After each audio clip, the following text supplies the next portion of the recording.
বলছে আমি ধরেন আমার বয়স হচ্ছে তো 65-66 বছর বয়স হয়ে গেল, কিন্তু এখানে সমস্যা এই কোনো একটা ইয়ে দরকার হলে পারে সেখানে গেলে পারে ঝট করে দেবে না, এখন নয় পরে, পরে নাই সকাল নাই বিকালে এই করিয়ে নিয়ে বেড়ায় আমাদের। কিন্তু আমরা গরিব মানুষজন না খাইলে আমাদের পেট চলে না, এটি ঘুরে ঘুরে ঘুরে ঘুরে মরতে হয় একটা কোনো জিনিসের জন্য।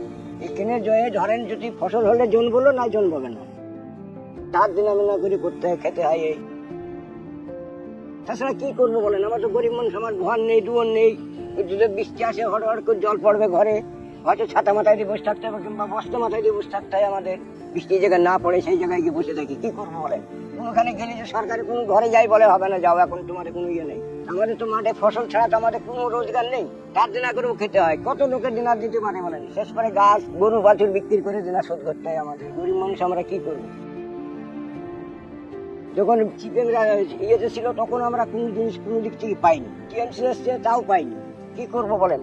তোর কিছু করার নেই। অন্য অন্য রাজ্যে দেখি শুনেছি যে এরকম হয়েছে, যদি ইয়ে হয় তার 5 লাখ টাকার ইয়ে আছে, কিন্তু আমাদের এখানে তাও হয়নি। আমরা টিএমসি যদি ইয়ে করে তারাও বলবে যে যদি কোনো রাজ্যে গিয়ে ইয়ে করি বলে এখানে হাঁটাও, এখানে রাখা হবে না, কোনো কিছু করলে বলবে হবে না। আমরা মাথা নিচু করে যে উঁচু করে একটা কথা বললে তাকে আমাদের তাড়া করে দেয়। তো কি করবো আমরা বলেন, এই টিএমসি আমাদের সব টিএমসি আমাকে নষ্ট করে দিল, আমাদের এই অবস্থা আমাদের থাকতে হয়।